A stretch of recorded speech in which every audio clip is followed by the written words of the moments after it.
It's 7 o'clock and I will call this meeting to order, the board meeting for Pewaukee School District on Monday, October 13th. I will start with roll call. Travis? Here. Stacey? Here. Ashley? Here. Matt? Here. Larry? Here. Thank you. Was the meeting properly noticed? Meeting was properly noticed. And can I get a motion to adopt the agenda as presented? So moved. Second. All in favor? Aye. Thank you. Next, we'll do the Pledge of Allegiance. I pledge allegiance to the flag of the United States of America and to the republic for which it stands, one nation, under God, indivisible, with liberty and justice for all. Thank you.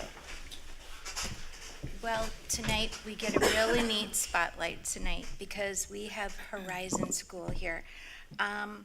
I'm just going to ask this wonderful group of ladies to come up to the mic, introduce yourselves, and let's get started. Thank you. I'm Christy Johnson, principal at Horizon, and I am so lucky to have with me Lindsay Kruger, third grade teacher, Cady Dirks, instructional coach at Horizon, and Sarah Smith, fourth grade teacher. And we're here tonight because we wanted to share a little bit with you about Act 20 and what that looks like specifically at Horizon. I know that PLE has spent quite a bit of time talking with you all about what Act 20 looks like at PLE from a 4K through second grade lens, and we thought it would be really helpful for us to come and share with you what it looks like, specifically since the law applies only to us at third grade, but we're doing lots of things with the law as well at fourth and fifth grade. So tonight we're going to talk to you a little bit by first, again, reminding you all what Act 20 is, and then talking about how it specifically impacts us. From there, we're going to talk with you about some of the different professional development opportunities that we've done with our teachers, including some PD pathway work, some things with Cox Campus, and then some building level professional learning that we've done. And then finally, we'll talk with you about changes we made to our curricular resource that focuses on word study. We have one resource that we're using right now at third grade, and then another we're using at fourth and fifth grade. So to start, a little bit about what is Act 20. This is a law that was passed by the state of Wisconsin in 2023, really with the intent to improve reading and early literacy skills in schools across the state of Wisconsin. It requires that we utilize science-aligned practices. So those are practices that are very much phonics-based for our students in grades 4K through third grade. And essentially, to sum up some of the things in the law, schools are required to administer an early literacy screener for all students in 4K through third grade. And if a student is identified as at risk on that screener, which means falling below the 25th percentile, then we're required to provide more diagnostic assessments for those students, which help us to identify what areas of literacy students are specifically struggling in, and from there develop a personalized literacy plan for those students to help the student make gains in the area of reading. So I'm going to turn it over to Cady, who's going to share how this affects us at Horizon. So as Christy mentioned before, the law only applies to third grade at Horizon as far as like what we are required by law to do, but we've been making changes at fourth and fifth grade too. One of those changes that has occurred at all grade levels at Horizon is using AIMSweb, which is that screener that's administered to all grade levels, 3, 4, and 5. So again, if students fall below that 25th percentile, especially at third grade, we are taking a look at that to provide further diagnostic testing. Additionally, our fourth grade teachers have students this year who previously in third grade had a reading plan. So we are still carrying out those reading plans in fourth grade during our WIN time, and students are receiving specialized instruction based on what their reading plan says. We are also making sure that, we're actually in the middle of our window right now for AIMSweb testing. So as students are falling, that aren't already identified as having an area of need in literacy through an IEP, through a personalized reading plan, through intervention at tier 2 or tier 3, we are identifying those students, providing diagnostic assessments, and we'll be creating their reading plans in the coming days, actually. Additionally, at third grade, we are using a new word study resource, which is an acronym called UFLY from the University of Florida Literacy Institute. All teachers completed professional development with UFLY, as well as science of reading practices that I'll talk about in a moment. And at fourth and fifth grade, we are also utilizing a new word study resource called the 95 Core Phonics, and teachers are completing professional development in that area as well. So last year, and continuing from now into the future, we have PD pathways that are focused on the science of reading for third grade teachers. So that is an area that we've been hitting very strongly and consistently over our 5 PD days throughout the school year. Cox Campus was also an online but structured literacy training that third, fourth, and fifth grade literacy teachers completed over this past summer. It's a pretty intensive 30-hour course, and it is backed by the Dyslexia Association for Structured Literacy Pathways, again, aligning some of those learning moments into science of reading practices. We're also taking this at the building level and continuing to offer professional development opportunities throughout this school year during professional development days, as well as staff meetings, making sure that teachers feel supported and have resources they need to carry out these literacy plans during our win time and our 1.5 small group instruction. Could you remind us what win time is? Win time is it's a time set aside at Horizon. It's a 30-minute block of time for third, fourth, and fifth graders, where students, it stands for What I Need. So it's a time where students can receive additional supports.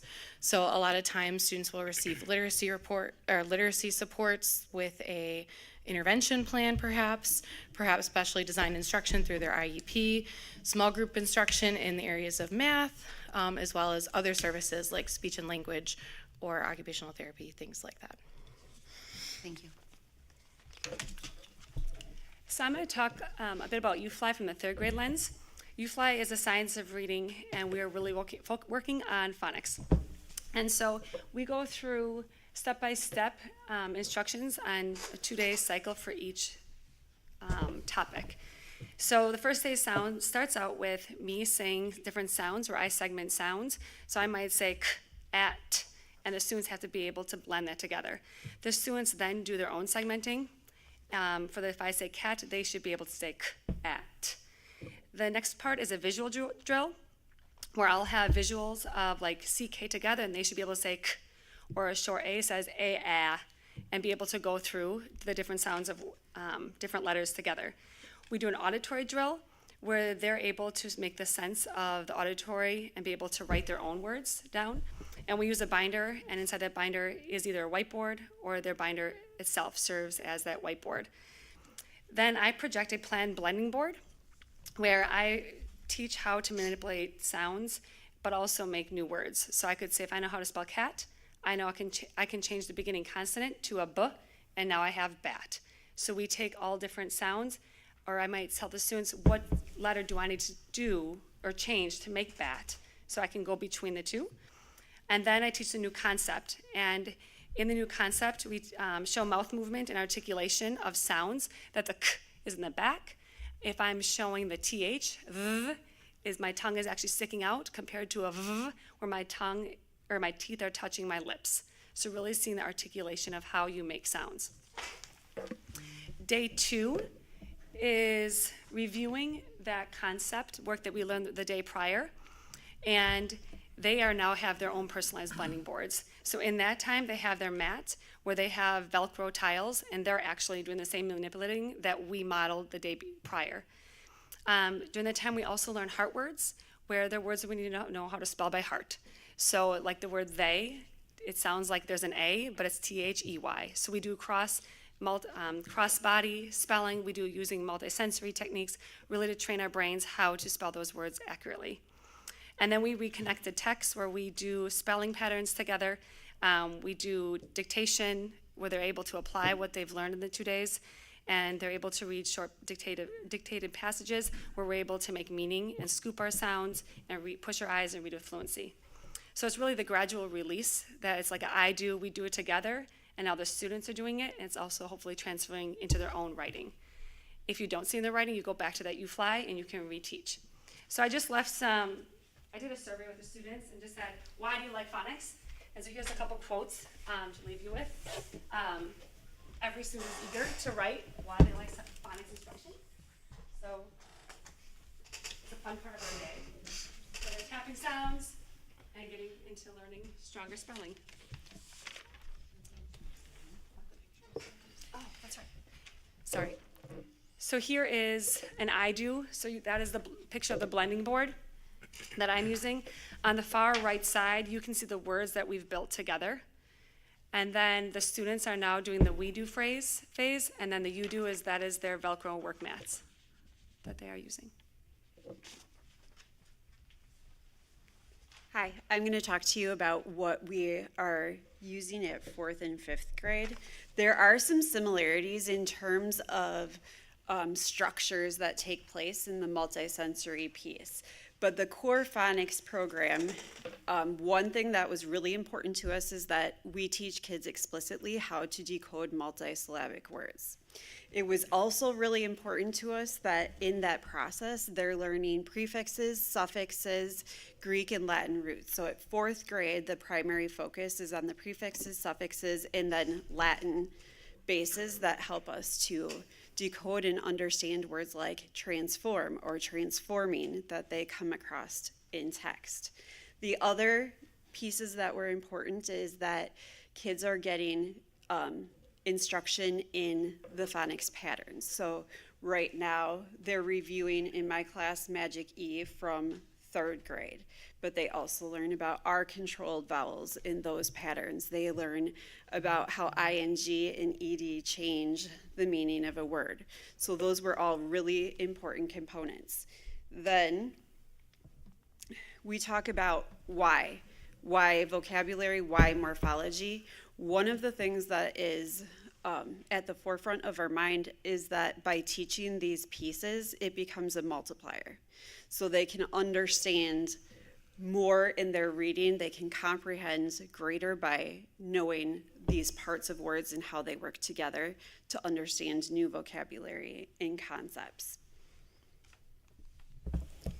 This is my kids that are working on morphology and some of the important routines that they take part in. One being on the far left-hand side, they're sorting words based on patterns that they've learned up to this point. So they're seeing which words fit with what they've been told or what they've learned, and then which concepts are new or have they not learned before.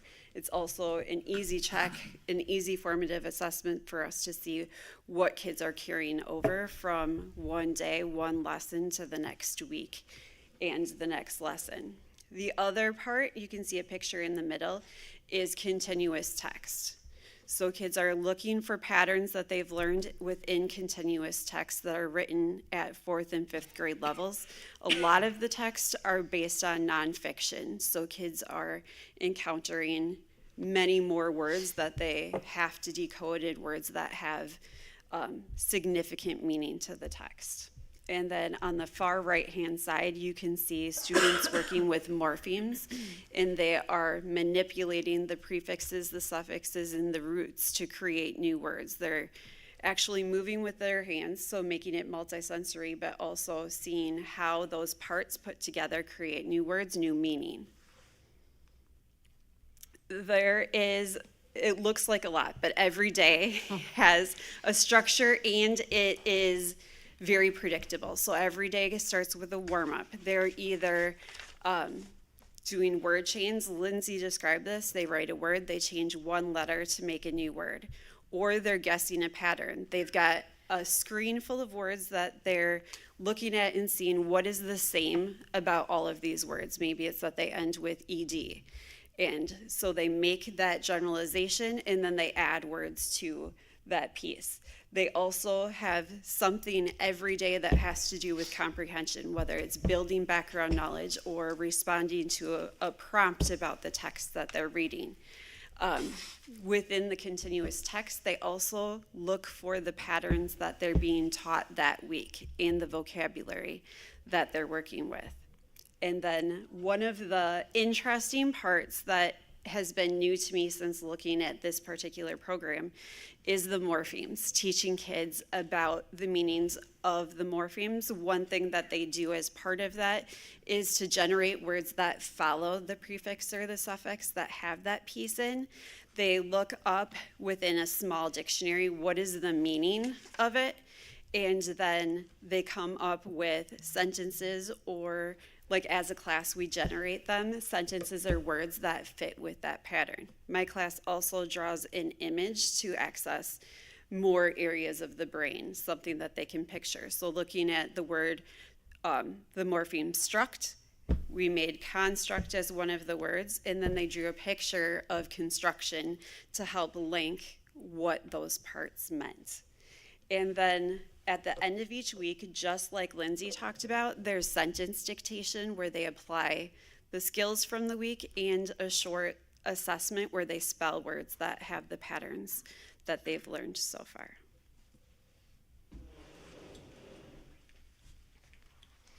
And ultimately, our goal is to really develop these foundations so that students can transfer them to their other reading and writing work. So we are teaching these skills in isolation to explicitly and systematically make sure students are able to apply them in their own work. So really, that is our goal, is to make students stronger readers and writers in their authentic tasks that are still occurring. So these amazing teachers here, you see them learning these new explicit strategies while they're also continuing in our reading and writing workshop models to continue to build those reading comprehension skills and their ability to convey their ideas through various genres of writing. So it's really all encompassing, and really this is such a foundational piece in order to make sure students are successful in that area. Awesome. So that's a lot of information. You probably heard a lot of phonics terms, some of which you might not have heard for a long time or maybe not ever. So what questions do you have for us, or anything that you're wondering? I have one. So I get, like you use the word foundational. Like it's a really great foundational. But I'm curious, if you have, say, Lindsay, you have a third grader in your room that is fully reading, is it still helpful to them because they're getting more background information? Do you have to give them different enrichment exercises to do? Yes, I see a difference between reading though, and then encoding. So being able to put that same skills into writing. So you still see fair, F-A-R-E, like the overgeneralization. Being able to say air, what makes that A? It could be a magic E, but it's also AI. So really going back to how to encode, but also will help with the decoding. Yes. Does that make sense? So one of the things we noticed too is that a lot of our students who are a little further along as readers oftentimes struggle with understanding still how to spell words correctly.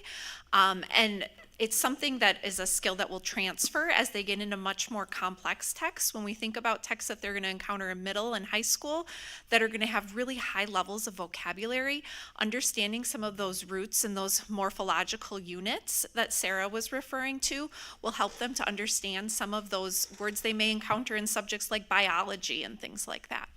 Are the students enjoying those activities? Like they looked like they were pretty plugged in your pictures and stuff. Like They really do. good. But I also think that's like the energy you bring to anything, right? If you're showing that you enjoy phonics, they will like it. Well, I've got to say that I've always loved phonics, even when phonics wasn't cool. So I'm very happy to see that this is being brought into our curriculum.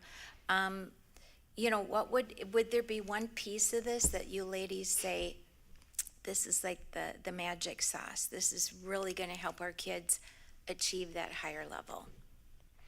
Yeah, I think one of the things in our data that we've noticed the most at Horizon is that we had some work to do on our reading fluency scores. So our kids, while they were able to read relatively accurately, their fluency wasn't quite as quick as it could be, which would affect them down the road, especially when they come to really having to be able to read to learn, where we're switching from learning to read to using our reading skills to be able to gather more content. And so that reading fluency is really an important early skill. And so helping to understand some of these more decoding-based things really affects students being able to read more fluently in the long run. So our hope is that this is going to really help our readers to grow and flourish, because it was kind of a little bit of a missing piece that we didn't have in there, and now they're going to really have all the components of that reading instruction that they need. Sure. The other thing that I think is really important for our learners is just all the multisensory components that are a part of our phonics instruction at 3rd through 5th. That's the tactile, so being able to touch letters, move, manipulate things. That's auditory, being able to hear it. The verbal piece, the reading piece. There's a lot of brain science around how all those components work together to help students learn and really retain that information. So I think that's also a new piece that is really helping our students, whether they're at whatever level they're currently working at, it's helping to all students access the material. So I'm curious for you guys as teachers, and I think especially for you, Sarah, so kids from 3rd grade who started this last year who are coming to you now in 4th grade, have you noticed any differences in kids this year compared to like 4th graders last year who didn't have that in 3rd grade? We assess a little bit differently now, but I used in the assessment that I had used the previous year in order to try to measure where that is. And prior to this year, I had probably 70% of my class the previous year that were still learning short vowels, magic E, and hadn't accessed vowel teams yet. I would say that that's reduced to 30-some%. Thank you. So that would be like a major improvement, right? In terms of, Yes. I had sort of maybe this similar kind of question because I was asking about, so from the 3rd grade to 4th grade, because I mean, last year, were you using sort of the same tools as you're using this year? So that 3rd grade to 4th grade, that transition. And then I have a similar question regarding the 2nd grade to 3rd grade. I mean, in terms of those assessment of those students as they move from grade to grade or building to building, what did you learn? So I'm trying to think the best way to kind of describe. So right now we have our 3rd grade students using a different curriculum than our 4th and 5th grade students. 3rd grade started with that curriculum last year. This is the first year for 4th and 5th grade using the 95 core phonics curriculum. So that was a piece that we researched and added in for this school year. Starting next year, 3rd grade will also switch to 95 core phonics, but there were some kind of holes we had to help students fill in. So that's why we're still using the UFly resource, because our students hadn't had some of that phonics instruction all along, so we still really needed to lay some of those foundational pieces for them. Okay, and then probably the big $64,000 question is, when will they take the state test as a 3rd grader in terms of reading? Mm-hmm. And how do we make sure that the students that are in the 3rd grade are at the reading level that they need to be at in order to be successful in the 3rd grade? Yeah, the state test, we started administering end of March and into April. And these are all pieces that we think will help make a difference in making sure that all of our readers are at grade level. So that's why we put these pieces into place. And I know PLE has been doing a lot of that foundational work as well, which will contribute towards our 3rd graders by the end of that 3rd grade year being proficient in reading. Go ahead. Mm-hmm. The other thing is we have our district assessments through that Ames web testing, so we have 3 windows of testing for that, so that we're not waiting until the very end of the school year. So those components, teachers are adjusting and are able to progress monitor with that assessment too, to make sure that 3rd graders specifically are making progress towards proficiency. So one of the things which is in the strategic planning document was a reference to the PLCs. Can you describe how the PLCs have been used or are being used relative to the 3rd grade, 4th grade, 5th grade? So Yeah. Do you want to talk? Yeah. So we get together with our team during our PLC and we look at the data, analyze where students are at. And so during that win time, what I actually have students from different classrooms that come to me and I reteach the UFly assessments. My students are going in for fluency. So I have students leave my room, they go to another classroom and they're getting more of the fluency using helps. I have other students going to a different classroom who are getting Sunday intervention. So my students are moving to different classrooms, and I'm taking students from other classrooms during that win time based on what students need. And we'll use our PLC time to collect that data, analyze where we're going, and what's going to be taught. Might be more question for Anthony, but relative to the state forward exams or tests, whatever they are they been changed at that third grade level to reflect what's now part of the new Act 20 kinds of things? Is that? Yeah, if you recall last year when we talked about specifically the Wisconsin Forward, the reading and language arts, they redesigned the test last year. So this will actually be year 2 with that redesigned test. So some of the changes were made in alignment with what was going on with Act 20. But that test is designed it's to measure the state standards, and the standards haven't changed. So there's been some adjustment, and the benchmarks were tweaked a little bit. I don't think they were dramatically different. No, but obviously the thing is the state legislature passed this law, Act 20, and they're gonna wanna see what the results are coming out of it, so, and again, depending upon how the tests are structured or whatever it is, and obviously, yes, our own internal district assessments are really important as we go forward with this, but, I think the goal is ultimately to make sure that the kids are at a level in terms of reading proficiency, right, so. Yeah. And when you say state assessment, that Wisconsin Forward assessment, that does play a role in, the state report card, for example, Yeah. but the state also now does require the use of Ames Web Plus as a reading screener. So those students take that in fall, winter, and spring. Right, but that doesn't show up in any kind of an official number or statistic or anything Yep. for the kids in terms of what's there. The other thing is, from the kids' standpoint, or the parents, have the parents noticed anything different? Anybody else noticed in terms of anything difference with the kids' reading abilities or not? So I had conferences tonight, and I saw eight What? 8 families, and 2 families spoken directly that they're impressed with the transfer into their writing. So they're writing notes at home, and they've seen a dramatic difference just from the last year of spelling, which I think is kudos to second grade, but also what we're reinforcing here at Horizon, so. Do they won't have to use spell check anymore? Is that the thing?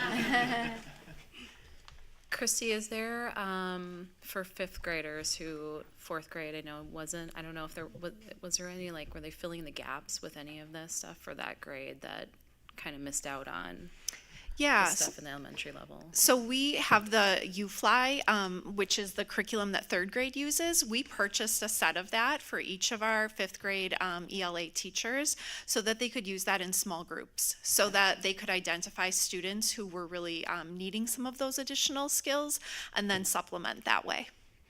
Thank you. Yeah, and I really want to commend Christy and her team because obviously there is a floor expectation of what Act 20 asks for. Christy and her team have really expanded it up to the 4th and 5th grade level with the use of the word study curricular resource. And then additionally, our 4th and 5th grade teachers were not required by law to do that early literacy professional development, but all of the 4th and 5th grade teachers at Horizon did do that and complete it. I completed it as well, and my literacy depth isn't as great as these individuals here, and it was not easy or at times enjoyable. Yeah, it's a very rigorous training, so. Another question, relative to what you do, relative to the assessment tools that are there, what kinds of interventions do you have or available for students that are even still struggling with the reading and comprehension kinds of things? I mean, what happens? How do you intervene in some of these Yeah. cases, and how do you get the student up to that level then? Yeah, so we try to use those diagnostics to help us identify which strand of reading a child is specifically struggling. We have some things, we have a reading fluency diagnostic, we have a reading vocabulary diagnostic, a comprehension diagnostic, a spelling diagnostic. We have something called the RAN, Rapid Automatized Naming, which helps us identify if a child has difficulty processing and recalling something quickly. So once we've identified which of those sub-skills a child is having difficulty in, we're able to identify an intervention that will target that directly. We have a suite of some interventions that we utilize here in the school district that help us with some of those skills, things like Sunday, Orton-Gillingham, some different specific interventions. We also utilize our reading interventionists to help us really dig in and look at what will help support a child who's having difficulty learning to read. How does this apply to special ed students? So our special ed students all participate in the Ames Web suite of assessments, and then we're able to utilize some of those same diagnostics. Although a lot of our students who have IEPs in the area of reading, we've already helped to identify which specific strand of reading they're having difficulty with.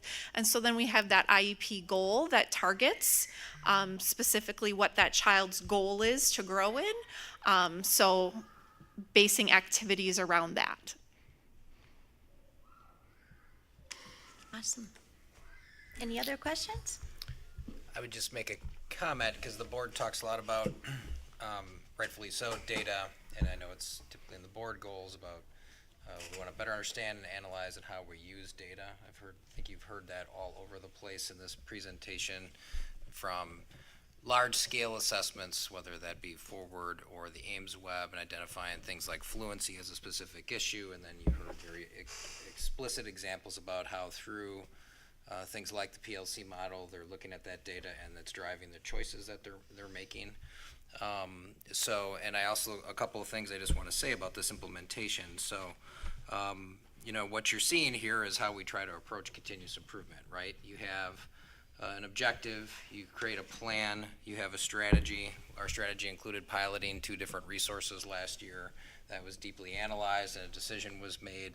You see professional development, a plan built around that to make sure that teachers have the training that they need to be successful with that implementation. And then you see these ongoing processes that are constantly looking to improve on that and making sure that students are getting what they need. So I just think this whole presentation was a tremendous example of kind of how we approach getting better at student learning. So great job. Yeah, we appreciate you. I can imagine Act 20 might have been a little daunting and scary at first. I mean, I remember when we talked about it here, no one was really excited about it. But I think you guys have done amazing work, and I really appreciate it. Thank you. Thanks for being here tonight. Long day, parent conferences, a board presentation, on top of teaching all day. So go home and watch the Brewers and take a nap. All right, that was great. Next up, our student board representatives have a presentation for us.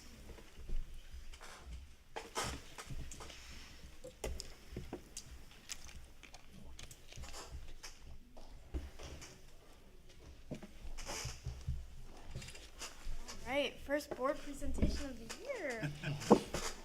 Okay, so for our October board report, our first topic is homework.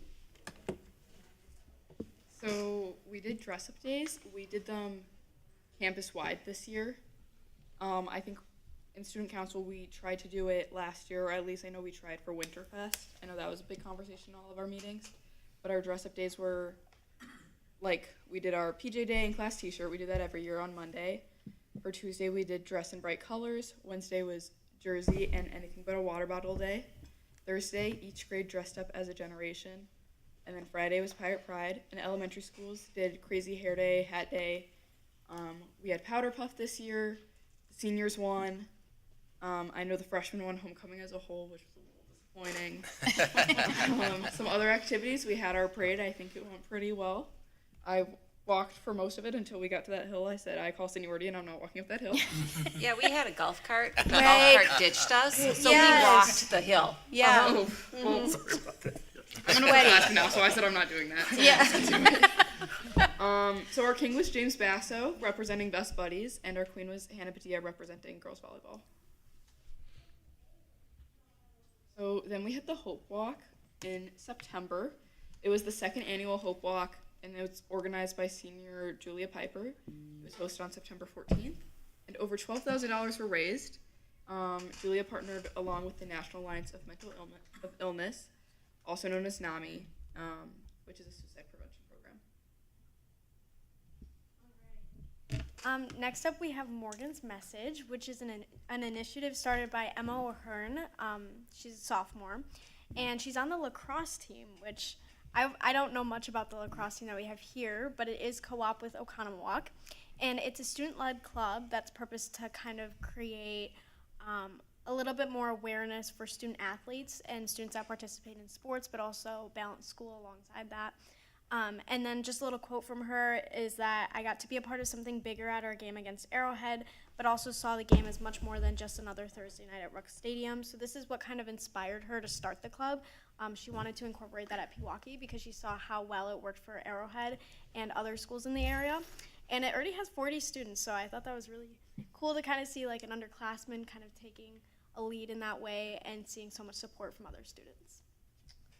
Next up, we have the Horizon and PLEC night. So it's in a family event, and Mrs. Rooney, our elementary technology coach, is kind of the primary coordinator of it all. And students come with their families, and they can participate in science, technology, engineering, art, and math stations, including things like marble mazes, coding robots, Lego challenges, build your own bubble wands, and just showings from the first Lego League teams, which really helps students get immersed, I think, in things that kind of might pique their interest and can help them kind of figure out what their hobbies may be and just things that kind of guide what they're interested in. So. And they had good turnout despite competing with a Brewer playoff game. It was pretty good. I was there. I saw a bunch of kids. So for athletics and activities, we have a lot going on. Fall season's coming to an end. So girls swim, Bree McMillan participated in a 100 medley relay, breaking a 20-year-old conference record, and got 2 gold and 2 silver medals, and won the Watertown Invitational for the 2nd year in a row. The boys soccer team ranked 5th in conference. Mountain biking club, Callie Anderson won her race at the Labor Day race and was the fastest 2-lap racer in Wisconsin. Hope Squad had QPR training for new members. Boys volleyball got 4-1 conference wins and ranked 2nd. And girls volleyball was 5-1 conference record, ranked 1st. And Mia Hudson got 1,000 career kills. PHS drama, the cabaret, was September 9th. The fall play is Peter and the Starcatcher, and the spring musical is Matilda, which was announced at the cabaret. And girls golf, dress at meet, got a clean sweep, and varsity took 2nd place at the conference championship. And then for our salutes and recognitions, we just have our Custodian Appreciation Day on October 2nd. They do so much for our schools, and I feel like it's just so important to recognize them and thank them for all that they do. And then for the student volunteers and Mrs. Sevens who helped out with homecoming, it is not an easy production to put on, but they do great every single year, and I think that's a lot to be grateful for. And then our national merit finalists, including Brendan Adams, Madeline Chabot, Anu Pothy, Emily Rice, and Moz Tureen, and they were among 16,000 semifinalists and reaching top 1% of high schoolers nationwide. So that's a pretty big accomplishment out of our country. So, and then also just guidance counselors for a smooth start to the year and helping out all the seniors with college applications. It's always really busy, but they do a great job every single year. So, and then we have our learning spotlight. We have Global Business Insight. They're doing currently interviews with the business owners so that when they start making their businesses later, they have a bit of a basis to understand how to treat their employees and how to get customers, work on sales, and just creating a positive work environment.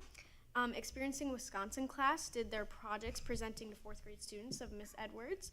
And they were just presenting early Wisconsin ideas with 5-minute stations, which is a great positive thing, again, with our one campus district where we can all kind of incorporate things in every single school and interact with one another. And then serving others in sight, garden in the downtown area, incorporating pumpkins into plants. So that was kind of cute and fun, I think, to kick off the fall season, but also kind of understanding how they can help with their community, since that is the purpose of the class. And that's all. Thank you. Great report. Yeah. Well done. Excellent. Any questions from anyone? What generation did you guys dress up as? I think I was supposed to be adults, and Yeah. I feel like that's kind of not, how am I Any supposed to adult? dress up like that? That's a broad set of choices. Yeah. Well, great report. Yeah, it was. Thank you. Next up, comments from citizens. Tammy, do we have any? No comments from citizens. All right. Next is salutes and recognitions, and I'm going to prime the pump by saluting Tammy. I want to say, once again, thank you for all the work you put into decorating our homecoming parade golf cart. It looked awesome. We had an awesome time, didn't we, guys? Even though Larry left us behind. It was a great parade, and our golf cart looked awesome, so thanks for all your hard work, Tammy. Anyone else? So this, Brian, can you help me out with this, or maybe you two can help me out as well? I thought it was really impressive at the football game on Friday night. One of the football players sang the national anthem in front of all the Isaac people. Leonard. What's his name? Isaac Leonard. Isaac Leonard. I just thought that that was so cool. So we got a football player out in the field, and he just sang the national anthem. And it was just like, that is so impressive that we have a football player who's comfortable enough to get up and hold the microphone and sing the national anthem. So salute to Isaac. Yes, Isaac Leonard. He just sounds like they just finished their concert. He was just singing out there for them. So. Okay. Very cool. I want to commend the dance team for dancing with no music at the homecoming football game. That was impressive. One of my neighbors is on the team, and she said that, so the crowd was clapping, trying to give them a beat. I thought the crowd did a pretty good job, but they couldn't hear that. So they literally were hearing nothing, and they did their routine, and I was super impressed how they carried on, and yeah. That is impressive. I hadn't heard that happened. So the sound system just Their wasn't. music was not on. Their music was not on. Their music But was the dance It continued. was spot on. It was spot on. Admin? I have a couple. Last week we kicked off the social studies curriculum renewal process. So I just want to recognize the full teams, but in particular want to recognize Paul Hassman, high school teacher, Casey Bame, 7th grade teacher, Sarah Sortiros, Horizon 4th grade teacher, and then Amy Brandel, who is a 2nd grade teacher. They are kind of acting as the curriculum leads for the social studies renewal process. So just want to give them a shout out. Feels like we're in. Loves their drums. Feels like we're in the Big Ten somewhere right now. Yeah. John, anything? I have a couple. I'm gonna double dip on the Tammy because the parade stuff, and alongside of complimenting all of you and recognizing all of you for Board Appreciation Week. But those baskets, you can see that is definitely not something that I put together because it would not look anything like that. So. But Tammy has a real flair and talent for just really doing nice things. She entirely came up with the whole approach for, you heard our student reps talk about Custodian Appreciation Week. She put that whole clever piece together, which they super appreciated, going around and giving those pieces out to them. So recognition, Tammy, for everything she does just to make things extra special for people in our district. The high school team, I am a recovering high school administrator and teacher, so homecoming week is awesome. But it is also just a tremendous heavy lift, especially for your administrative team. So there's everything from your Powder Puff Sunday all the way through the dance on Saturday. It's a lot of long days and nights. There's sometimes a few shenanigans that go on that they have to deal with, but they got through things and it was very successful. So Brian and his team certainly want to recognize them as well. Awesome. All right, next consent agenda. We're accepting the minutes from previous meetings that were enclosed in your packet. Also, any correspondence that was included, no gifts at this time. So can I get a motion to accept the consent agenda? Move to approve the consent agenda as presented. Second. All in favor? Aye. Thank you. Next, business affairs. Stacey. Okay, so we had our meeting tonight, and just a reminder, for those of you not on the committee, we're in that kind of weird stage right now where we have I don't want to say the wrong thing, the preliminary budget, and then in our October meeting, our next meeting at the end of October, we'll approve the original budget. So John and his team have been working hard to nail those numbers all down. The Right now, his anticipation is the levy's gonna have to be, he's anticipating about 2.5% increase that he didn't think before, which is the first increase in 7 years. I hope the community hears that. Our tax rate will still go down because our property values have gone up more than that. We had about $2.6 million in construction payments this month. And equalization aid, we received about 15% of our equalization aid, which the number was a little bit smaller because of the way that we manage our expenses. So our expenses were lower, so then this year it's a lower number, but then next year it'll be a higher number.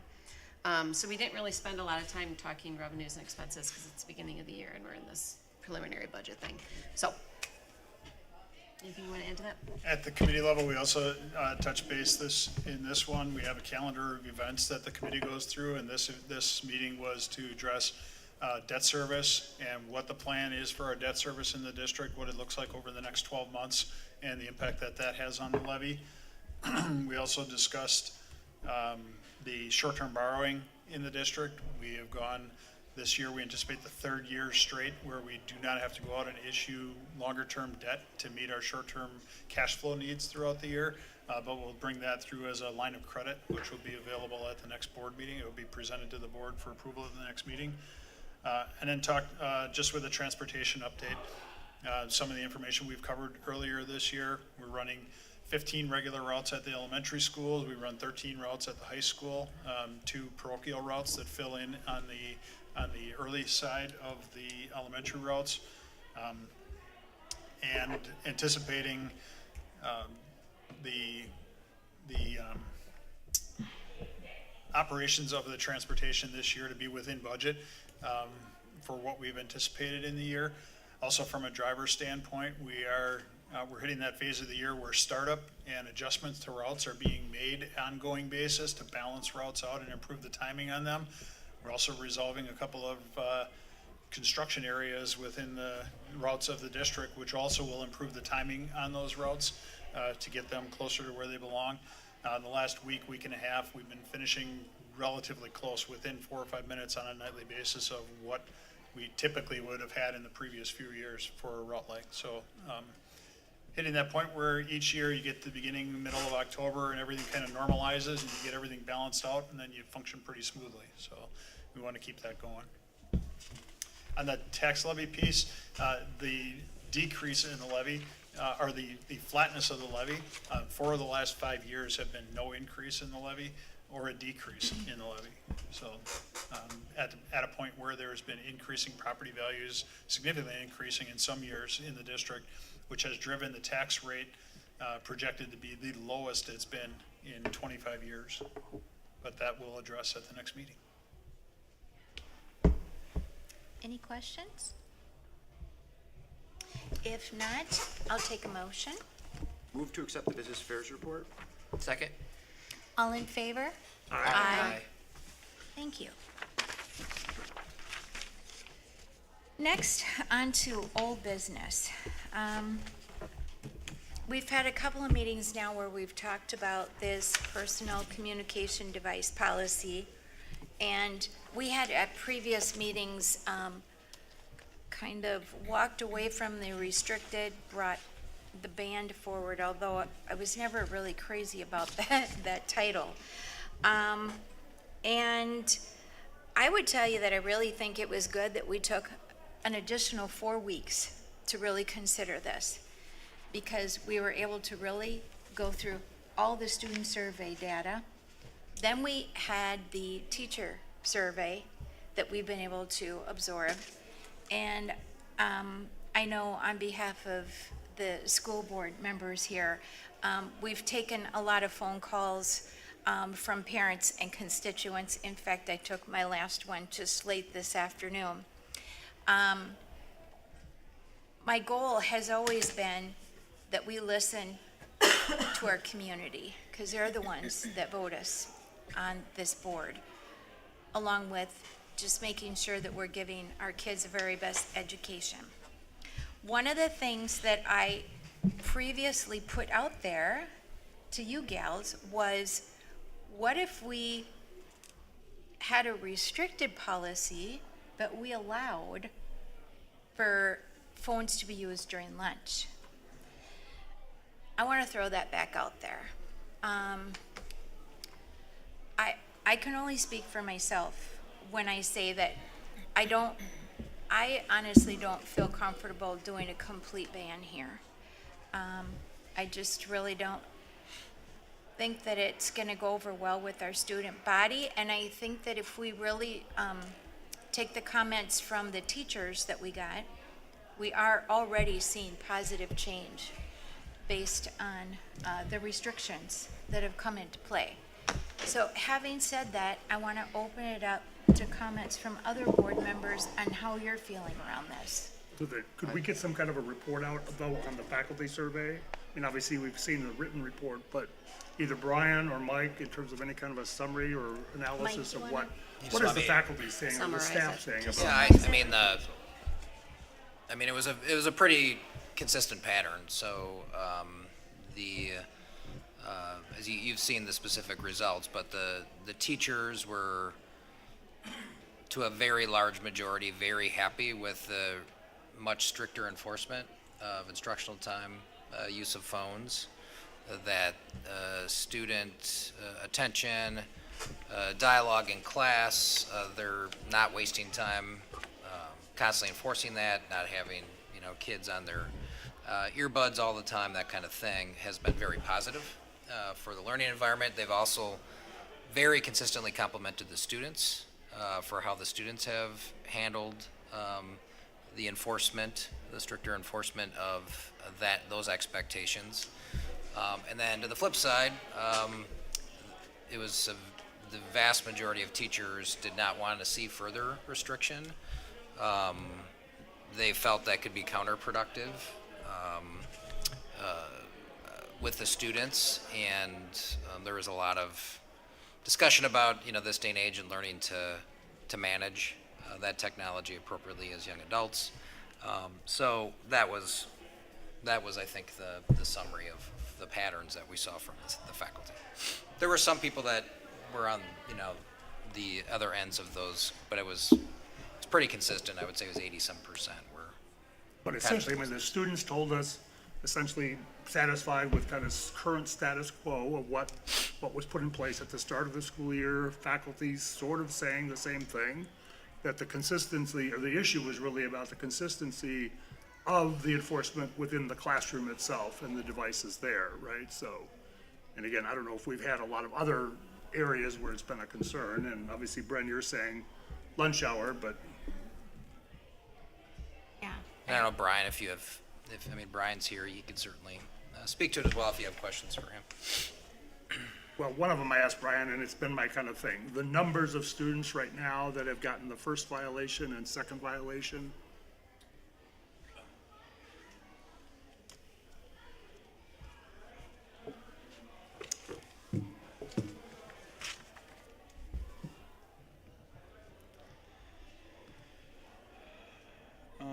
So first violation at this point, and I think we're 7 weeks in, somewhere in there. 6 or 7. Okay. 103 first-time offenders and 25 second or third-time offenders. And we're like, what, about 5 or 6 weeks into the school year and 895 students, right? So. Yep. So, I mean, we're looking at about 11% of the population having a first-time offense. Something I shared earlier today was a good number of those is that window of time between they've entered the classroom, because the expectation is you put it away before you walk into the classroom. They've entered the classroom, but the bell hasn't rung yet. And so just getting used to that norm seems to be an area that is catching some kids off guard. As far as, that's the only thing I would say is a trend that we've noticed. So it's that once they cross the threshold of the door, and if they have their phone out or using it, that's a violation, right? Yep. So. What happens for a first violation? The phone is confiscated, and at the end of the day, the student can get it back. Second? The phone is confiscated. At the end of the day, the parent has to come pick it up in order to get it back. And do you know out of that 25, how many of those are repeat students? the 25 are all repeat students. Oh, no, but I mean, are they all A this? third time, Third time, yeah. less than half, I would say. Less than how many? Less than half, I would say. Not, we don't have, I mean, I would say maybe a handful that are on that third level at this point. What are they not getting if they're at the third level? What do they not understand about the policy? But You have to ask them that, I'm not entirely certain. They're teenagers.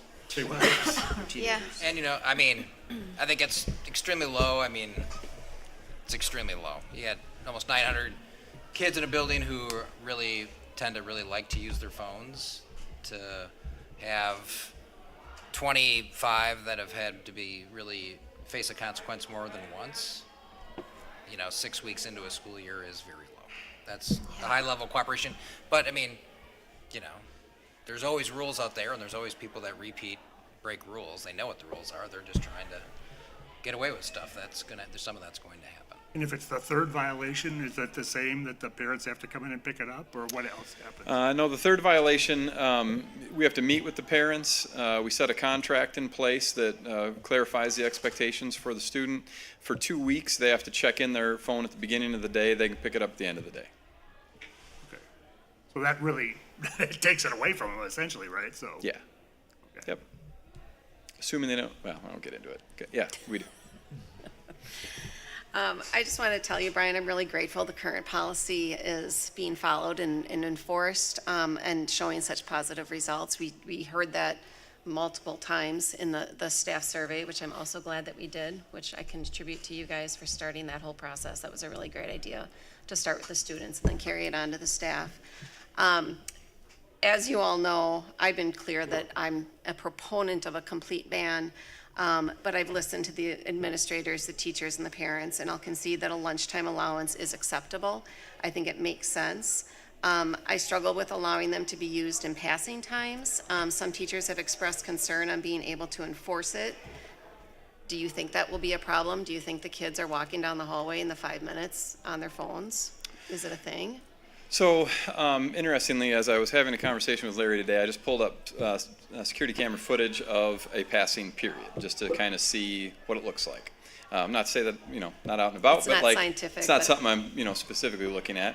And I would say, with a few hundred kids coming through, I saw less than 10 have a phone, like only a handful have a phone they were actually looking at, another handful maybe had a phone in their hand. Okay. That was it. Okay. I just want to point out that so I would advocate for allowing the lunchtime, but not allowing the passing time. And I know some teachers express concerns about being able to enforce that. But I think that, I've talked to teachers in other districts that have the complete ban, and they are able to enforce it. So would I die on that hill? No, I'm not going to die on that hill, but I do think it's possible to have that and enforce it. I think that the other argument that I do disagree with is somewhat preparing students for post-high school. I'd argue that we're 15 years. How long do you think this has been that we've been having cell phones? Kids have been having cell phones, 10, 15 years? Yeah, at least 15. And I think history has shown that we failed at that. This new policy and keeping it out of the classrooms, I totally believe it's a step in the right direction. And could that be the secret sauce? Possibly. That could be the way we succeed. But as I've said, I think the complete ban is the way to go, theoretically. And to you girls, to you students, this has become an addiction and a problem. And as a parent and an adult, I'm trying to help you not go down a road that will ensure your success and not hinder your chances of success. And I would hope that with the algorithms and everything that's going on in that phone, everybody that's in business to make money on that phone does not want you to be in a good place. Everything is driven for money, and it's about just sucking you in and giving you more and more and more of what you've looked at to make that addiction even stronger. Does that make sense? Now, is it our job to correct that? Maybe not. We're the school board. We're not your parents. But that's where my concern is, and that's where yes, we want to open the door to each child's future, and I want you to walk through that door with great success. So that's where I'm coming from. But like I said, I am totally on board with allowing the lunchtime. I think one of the teacher's comments really resonated with me. He or she said, until we have more data, I would keep the current policy in place and focus on enforcing it with fidelity. I think that's a really great way to describe where we're at right now, and I am totally on board with that. The only other thing, Brian, I have for you is there were a few teachers that talked about kids that, I'm assuming it was maybe paras or special ed teachers that were talking about kids that have trouble regulating. And the phone was a thing that did that. So my question or suggestion is perhaps there needs to be more dialogue on other ways that can be done with those particular students. Mm-hmm. You know, and if it's an allowance for those particular students, then of course we're okay with that too. We've talked about that. There are times where we understand there should be allowances made. But I just struggled with teachers saying, well, they can't use their phone and now they're not regulating. That doesn't sound like a truism, like it shouldn't be happening. Fair, and I don't disagree with you, but as you indicated, we are dealing with an addiction. And when you just simply take something away from someone, they go through withdrawal and they become dysregulated. And so that aspect of how we try and get a student where we want them to be may not happen today, but there's a long-term goal to get to where we want to go. So, yeah, there are some very unique circumstances, and I would say, again, these are very few students we're talking about. I know, and I know the team is very good at working through that stuff, so I have great faith in them. That's my 2 cents, peeps. So I will chime in and just say I agree with you wholeheartedly. I feel like I've done a lot of thinking about this, and I feel like if it was my sole decision, I would also be in favor of a full ban. But I also feel like listening to the community and the constituents and thinking what's a good compromise here. And to me, I agree with you. I think allowing phones during the lunchtime, because I think the biggest thing that we've been hearing from people is, well, kids need to check their phone for A, B, and C. So I think if it's an allowance of, this is your downtime, this is when you have, your 20 minutes, to check your phone, to do what you need to do, but then it needs to get put away for the rest of the day. I also agree with you. I don't think that phones should be allowed during passing time. To me, that's time where it isn't downtime. It's you're now moving from one class to the next class. So I guess that's kind of where I see it as being a compromise. I've actually taken this a step further, and I've actually looked into more of the research that's been coming out with like longitudinal studies that they've been coming out with brain development with kids and phones. And a lot of what they've looked at was looking at kids at age 5 or 6 getting phones. And they were looking at the mental health impact on this. And kind of what they were seeing was kids who get phones a lot earlier tend to then have a lot more suicidal ideation as they get older and get into their teenage years. So kind of what they were showing, age 13 was kind of a better age to be giving kids phones, but ideally it was like 18. And there's not a lot of studies, but there's a few. And it's looking at, again, longitudinal. So these are things that they've been looking at over 4, 5, 6. I think there was one that was maybe 10 years. But I think it's worth looking at the research and the data of stuff, because I do think that these things do have a great impact on kids.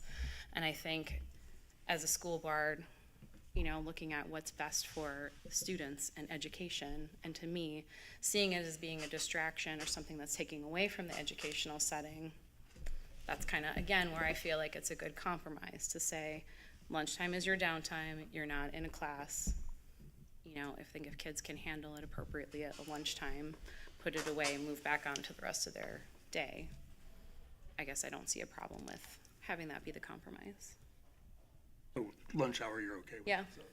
Yeah, I think the thing is. The other thing too, because I know, I think this was a change to the policy, was keeping it like away all day, K through 8. Oh. Yes, definitely. And that's been going fine. Okay, and I didn't know if we specifically had changed that in the policy, or if that's the change, like we're making that changes, because previously it was 8th grade was allowed to have them at lunchtime, I believe. So I included in your packets, because at one point we had the two, Yeah. we had the restricted and we had the full away all day versions. But that would just be something else I would want to make sure is included. Yeah, so in that one, I was just hearing this dialogue, what we would, so my suggestion is that if the board, and I'm not trying to shorten your conversation, but if the direction is ultimately you would choose to move to, if you want to act this evening, you could adopt that restricted version draft. We could strike through the language. There's a bullet under Roman numeral number 1, policy guidelines by grade level. To Ashley's question, grades 4K through 8, it states the use of personal communication devices is strictly prohibited on school grounds during school hours. So there is no, by that policy, and that's currently what we're doing, right? That's what you approved in the handbook last summer, is what's reflected in this policy. The change, the edit that would be made for your adoption that I'm seeing is that then it goes grades 9 through 12 high school. It has a during instructional time, then it has during non-instructional time. There is a second sentence under that bullet. It kind of lists non-instructional time is defined as time during the school day prior to the start of the first class period, after the conclusion of the last class period. Passing time between classes and lunchtime, I would just strike passing time between classes. And that would be stricken, right? Yes.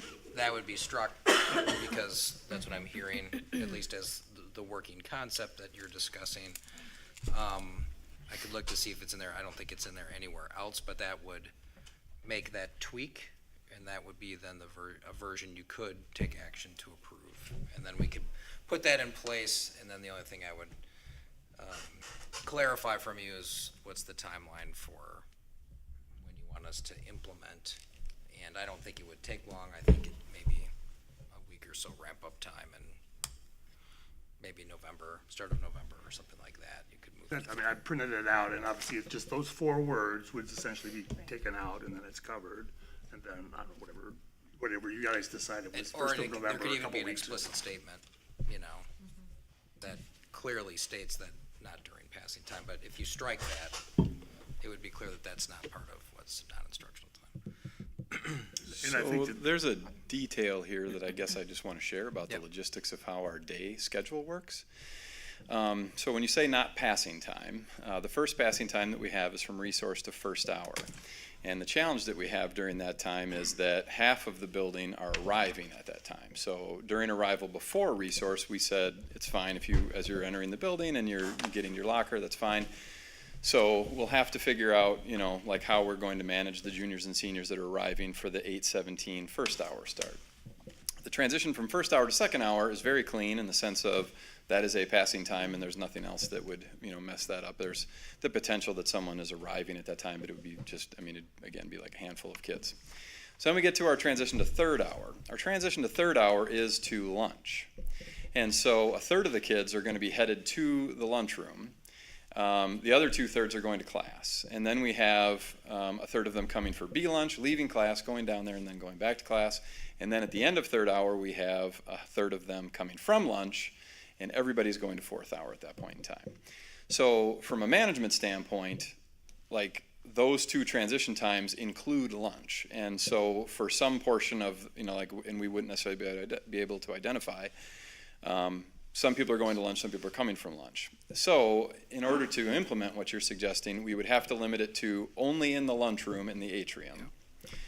We would also have to make sure that when juniors and seniors arrive, as we'd set some cutoff point where as soon as you start to enter the building or enter the hallways, you would not be able to be on your phones.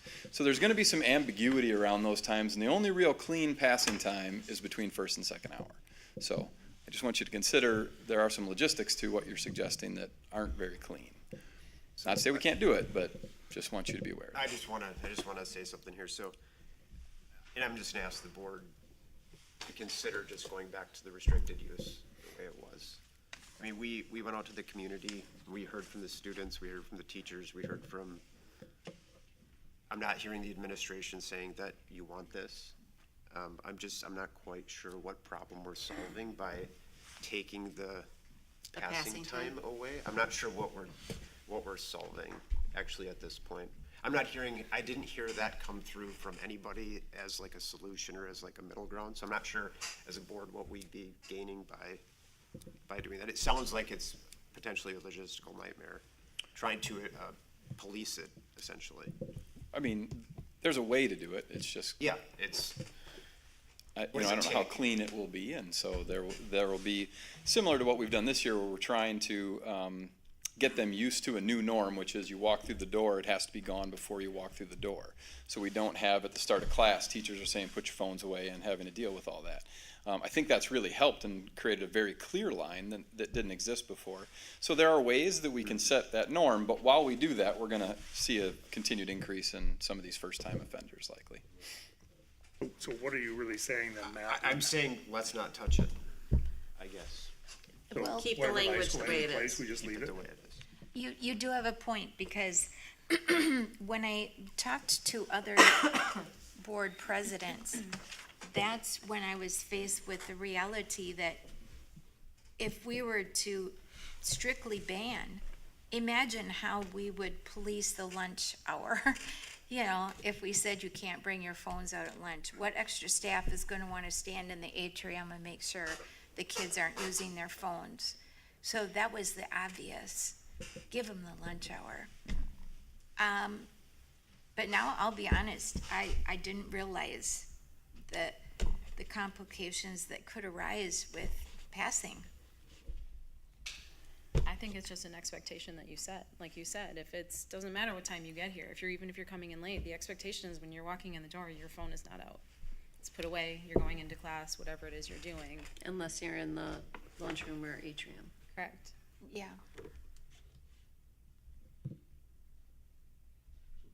You used the term lunch hour, but actually, how long is the lunch period? Lunch period is 30 minutes, more or less. 30 minutes, right? So it's not an hour.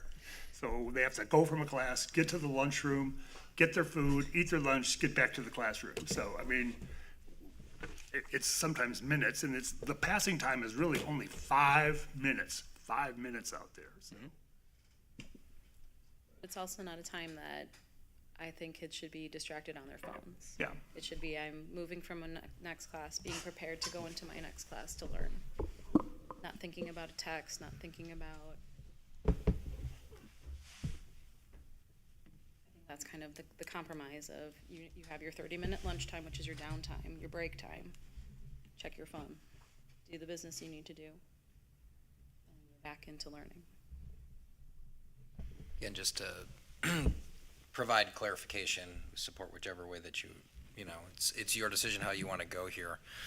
But I think, to Brian's point, it would just need to be tightly defined, right? So from the start of resource, what time does resource start? 7:30. Okay, so from 7:30, upon entering the building, your phone needs to be put away. You are allowed the privilege of using it during lunch once you are in the lunchroom, or define it, the atrium and the cafeteria. It shouldn't be out in the hallways otherwise, transitioning. So that would give a geographic boundary that could be established. So I'm just saying, if that's the direction that you want to do, that's what's got to be defined. There will be some transition to that, because that's a change. And I think to that end, I guess I would request that if you would like to stick with the passing time thing, you just keep it, your language the way that it is, and we will try to come up with that. Because even like the direction that you gave has a little bit of a conflict in the sense of, it's not the 7:30 bell, it's when you walk into resource. It's when you walk through the door of your first hour, your first resource. Or it's when you walk in the building. So However. Yeah, so if we could just work on those kinds of I just need the guidance as to what am I trying to do, if that's okay. If we come back to Matt's basically, you're saying just, okay, we keep it as current setup with, it's there, and I think the thing is, we've seen pretty good success. I mean, if we've only got these 25 some kids that are second or third violations out there, I mean, how much tighter do we want to get in terms of doing it during those 5-minute passing periods? And obviously with our 3 lunch periods, as kids are going back and forth, I mean, is it in the lunchroom, or is it the time? It's the time within that 30 minutes that they get to check their phone, eat their lunch, and get back to class, if you will. Go to the bathroom if they need to. So I just think we're trying to be nitpicky about a few minutes here and there. And if it's, I don't disagree with you, Larry. I think this is something that I have to say, because I feel strongly about it. I feel like we had this restriction out there, but it wasn't really being held strongly to. And then the board brought up the discussion of this policy, and now the school is strongly upholding it. And Brian, thank you. Yes. I appreciate that. What I don't want to happen is we don't go with a ban and all of a sudden everybody goes, "Phew, no ban. We can let down our guard." I don't want that to happen, because I think our own staff has told us that by us being stricter on this, we've changed the attitudes of kids and we've changed the environment in the classroom for our teachers to be able to educate our kids.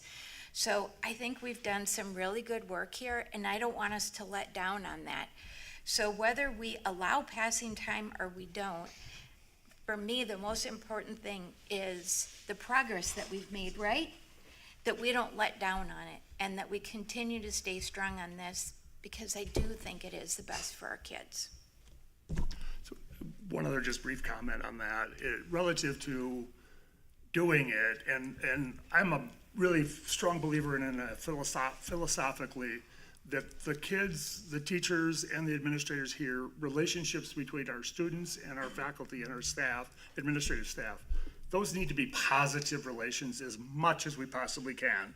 So we don't want to necessarily get into an environment where we're creating a lot of opportunities for students to be potentially caught, if you will, in terms of with their violation of this policy. So, and again, with 25 students, it just doesn't seem like it's a major issue of having that kind of tight restrictions in place in terms of what's there. Because, I mean, if you're here, you see how the principals, Emily and Jane Matt, are out there, the teachers are out there. They generally have really positive relationships with our students. And I don't want to see that go away with, there's like, oh, well, I'm going to get caught, you know, and so some teacher's going to have to report them if they're using their phone while they're walking in the hallway or while they're going to lunch in that 30-minute period. I mean, so the lunchtime, it just seems like it's a really kind of not necessarily philosophically what I want to have available for our students, and you guys can say that too. It's like, I mean, if your teachers were catching you every single day in terms of a gotcha situation, that you had your phone out and you were using it during passing time, you know, it's like, oh, gotcha. So, Travis? I mean, talking to quite a few parents and students, I kind of was like Ashley and Bren, that a full ban, but also understanding there needs to be some responsibility there for students, right? And I also can understand the timing of getting back to people. So I think my biggest thing is removing the distraction from the classroom, right? And I think Matt made a decent point saying pass away. We could disagree on the passing. I'd be okay with the lunch, but I'm more interested in data that we're currently, right? We're a couple weeks in, some numbers seem pretty low, but there's an enforcement, right? We are enforcing. So if we keep with the status quo of what it is now, right, we decide to put this on hold or not move forward yet, I would like to see what the numbers are. Do they creep back up? yes. Okay. And then we say, we tried it, didn't work, does it creep back? But I also cut the gray area, right? Like, I don't want teachers to have to do that. And if it's, hey, you cross that threshold in the room. So if it's working, right, based on the numbers this year, that's my main distractions from the classroom. That's what I want to eliminate. That really makes a lot of sense, Travis. I mean, if we keep it the same, but if Brian continued to give us the numbers, and I just want to give us a comparison. So I did reach out to Cady Spadoni, and she said at ASA, there's 648 students there, and she's had only three violations in terms of students there that are not following the policy. So we're putting in place, in motion there, kids are not having their phones out in 6th, 7th, 8th grade. And if Brian does his job here with all the teachers being consistent, when you walk in the classroom, your phone had better be out of sight. They don't have them out, so.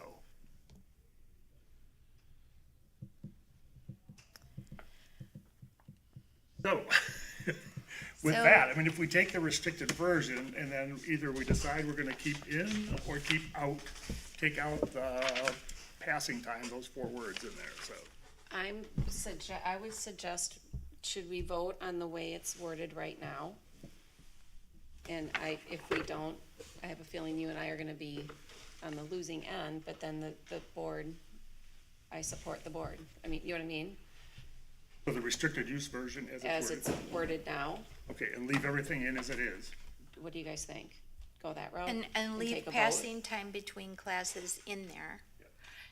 Here's the thing, board, if, you said it well, Travis, if we get, to the end of the year here, and Brian comes back and we have a discussion on this and he says, wow, the numbers have gone down, or, oh, they've got, we can always reconsider this. That's always our option. But we have made great progress, and the progress is where you say it, where we wanted it, Travis, was in the classroom. We seem to have achieved that. So do we take that win and approve it as it stands and see how it goes between now and the end of the school year?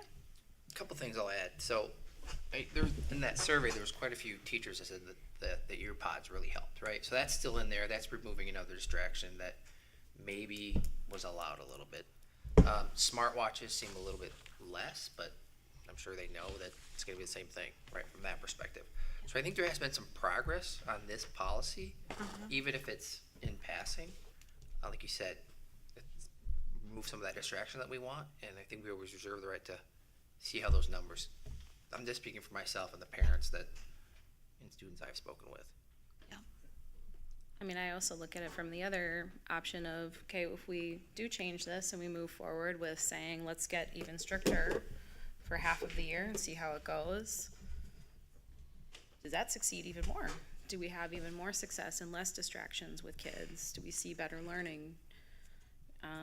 I mean, I would be interested to see how that goes, because then I look at it as like, then you at least get a half of a year in to see how did the first half of the year go versus the second half of the year. And then we come back in summer, we can reevaluate it and say what went well, what didn't. Do we want to change this? Do we want to keep it? Good point. Take you up on your offer, Stacey. So I'm going to move to approve the personal communication devices policy 5300.15, but the restricted use version as Mike distributed. So that's my motion. With all the wording as is. All the wording the same as it is, as was distributed, so. I have a motion. Do I have a second? Second. All in favor? Aye. Aye. Are you counting, Tammy, for me? Okay. All opposed? No. No. Okay. So with that vote, we have a 4 for it and 2 against it. So it looks like at this point, we will go forward with the restricted policy as it stands right now. And we'll just ask Brian, I will call you back towards the end of the school year to give us a report on how those numbers look. And again, I just want to say thank you to you and the staff. You've done a good job, and we just want that to continue, so, thank you. I just want to make it clear for those in the audience or maybe watching at home, because I know there was a lot of interest in this. In essence, what just happened is the board codified what's already been approved by the board in the handbook in a policy. So that was what the vote just was, just to make sure that that's clear. And the other thing I would say for the board is, you could do some surveying again in the spring if you want to follow up, and obviously you can amend your policies whenever you want, if you think that that's necessary. So there's always an option to revisit if you feel that's warranted. And I want to thank this board, because I think some of the best discussion and the best meetings that we've had centered around this policy. So no matter the outcome, it's been good for this board to have these discussions. And I want to thank each and every one of you for all that you contributed. Thank you. Next, we'll move on to new business, and we have the ACT Suite data presentation. I'm going to turn over to Anthony. Yeah, we have Candace joining us virtually, so she shared a summary with all of you regarding the ACT suite of assessments that is inclusive for us of 8th graders up through juniors. So I'm going to hand things off to Candace, and then I'll finish us off at the end. All right, so we're here to talk about the ACT suite. The ACT suite for the Pewaukee School District is both a local assessment and a state assessment. So for grade 8, it is a local assessment in the spring pre-ACT. And then for grades 9 and 10 in the fall, it is a local assessment, but in the spring, it is a state assessment. And then grade 9 takes the ACT in spring as well for their state assessment. It assesses students on the subjects of English, reading, math, science, and then in grade 11, writing. Additional scores are available with those subjects in the categories of English Language Arts, which combines English, reading, and writing, and then STEM, which combines math and science. And then for the ACT, there are 2 sets of performance levels associated with the ACT. The first set is the Wisconsin Assessment Performance Levels. Those are the demarcators measuring students' skills and knowledge that they have performed on the ACT, but are related to the Wisconsin state standards. And then there are also the ACT College and Career Readiness benchmarks, which are provided by ACT, and those assess student knowledge and skills on how likely they are to pass and be successful in a college class if they attend a college university. So this, in 24-25, in the statewide rankings for the average score, grade 9 was in the top 6% of all school districts in the English Language Arts, and in the top 4% of all Wisconsin school districts in math. Grade 10 for English Language Arts was in the top 2% of all school districts and 5% for math. And then in grade 11, English Language Arts, top 8% of all school districts in the state of Wisconsin, and in math, the top 6%. Particularly for grade 11, that was an improvement from the 23-24 school year. Just a quick look, and this was a new slide that we wanted to put in here to provide a little bit of additional information. So if you were looking at your packet, this slide wasn't in there. Just looking at the grade 8 pre-ACT percent of students that are college and career ready. So the students in this benchmark are likely to be successful, that is, have a chance of passing a college class with a B or higher at 50%, or a 70 to 75% chance of passing it with a C or higher. So in English and reading and math, we've had a lot of stability across the subjects for the past 5 years. And science, we've been gaining in scores. For 23-24, there was a dip. However, that was able to be reversed, and you can see a strong inclining trend since 2021 in the category of science. Overall grade level trends, grade 8, as I just noted, stable in English, reading, and math, with science rebounding and in a general increase. Grade 9, 23, the school years of 2023 and 2025 have been somewhat stable. We did note in the more details that the 2024 school year seemed to be much higher. And we move to grade 10, we can see that occurring again, in which the current school year had higher performance than prior years. And it seems like this cohort is performing higher in general, as they had higher grade 9 performance, and they will potentially have higher grade 11 performance as well then. Grade 11 scores have been somewhat stable, but they did improve in the statewide rankings.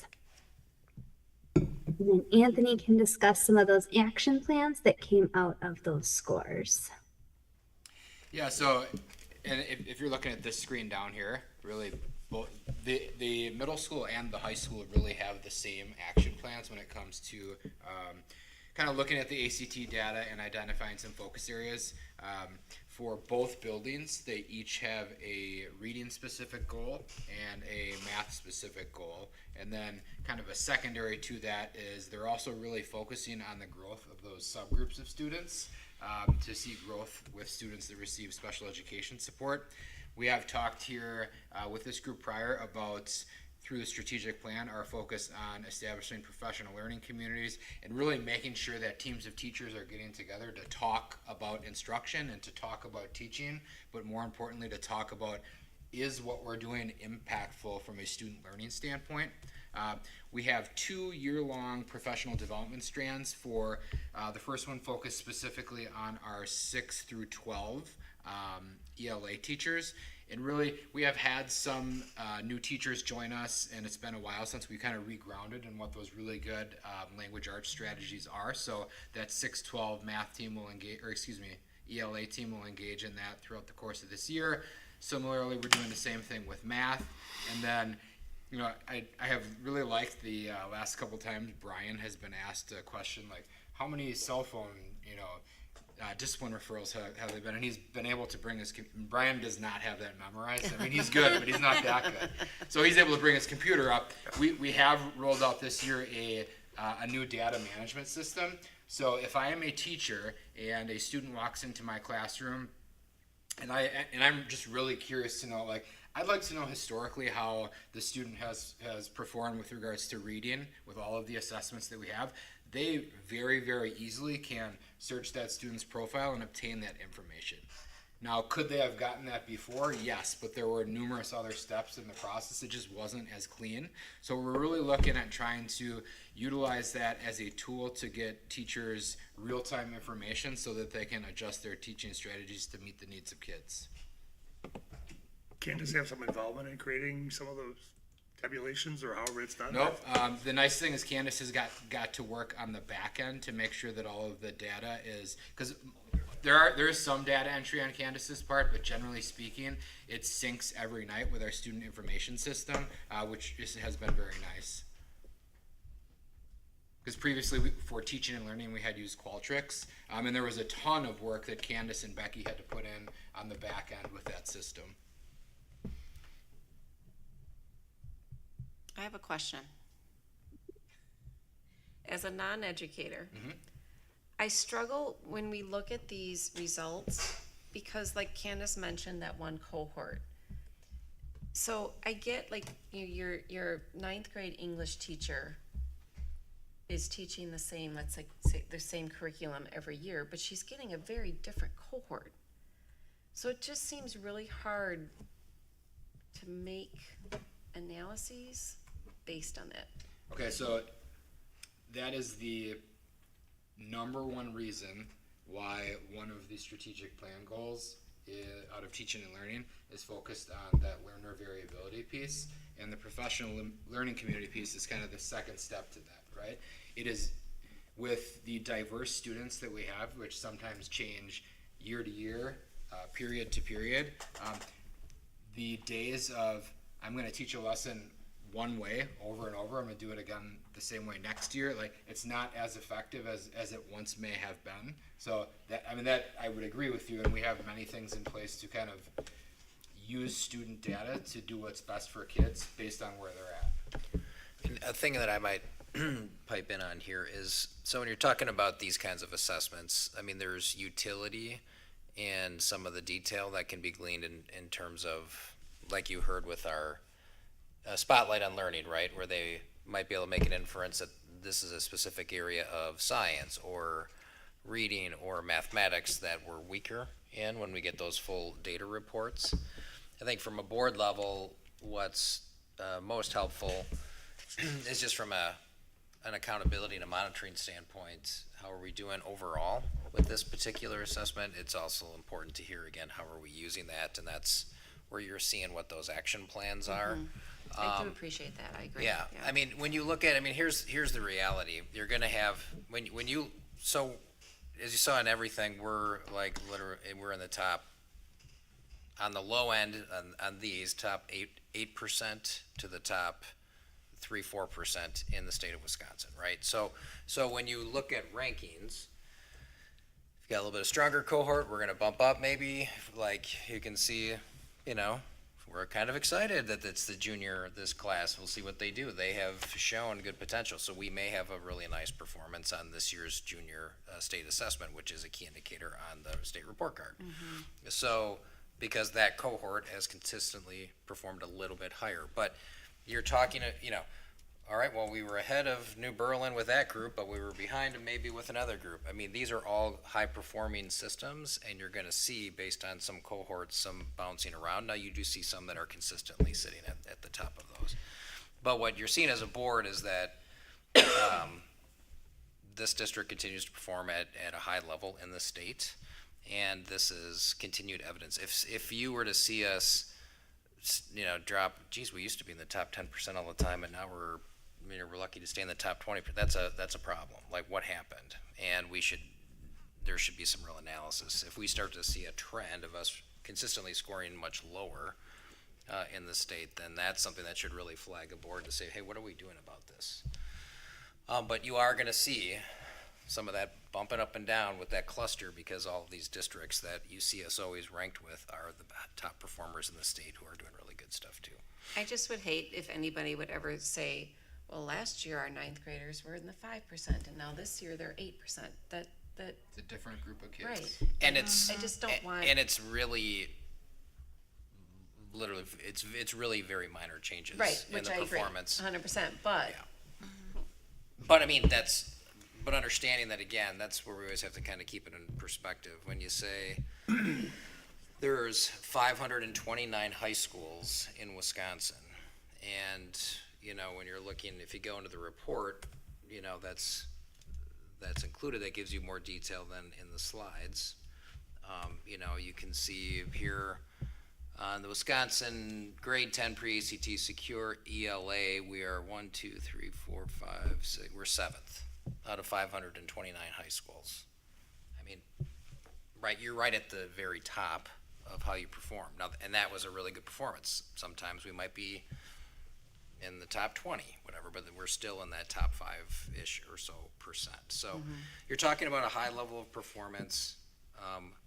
That said, that is not to try to send a message to you in any way that we should be real satisfied. We're always wanting to be pushing that, and we always want it to be getting better.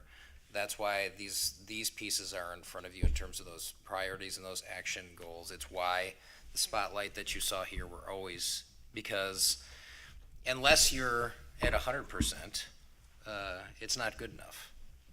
Because that means some kids aren't performing at the level that we want to truly open that door as far as we can for them in their future, right? So there's always a striving to be better. The reality is you're gonna, you know, you're talking about a high level of performance relatively in the state, so you're gonna kind of see us clustered there. If we drop down from that quite a bit, then that's something that we should really be able to explain to you what's going on.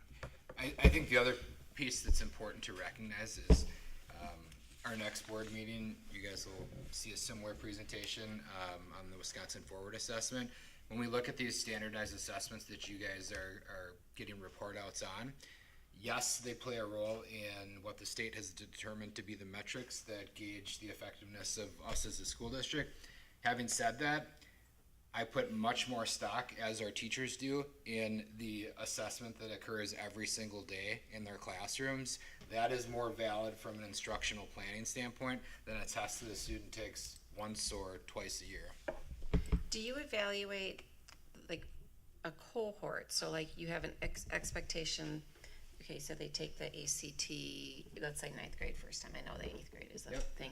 But so ninth grade, and then you would hope that their next, that same cohort, like do you have there's an expectation or a goal for what they're gonna get each year? Yeah, so if you look at the way the buildings have set up there, specifically the middle school and high school, the way that they have set their building goals, it specifically is also focused on growth, because generally speaking, we're a high-performing district when it comes to student achievement, but what we really need to focus on is, are our students growing a year's worth of growth in a year's worth of time, right? If I am high achieving, but I never, I have a 20% growth rate, is that success? I don't know. So both buildings have specific goals that are focused on growth and achievement.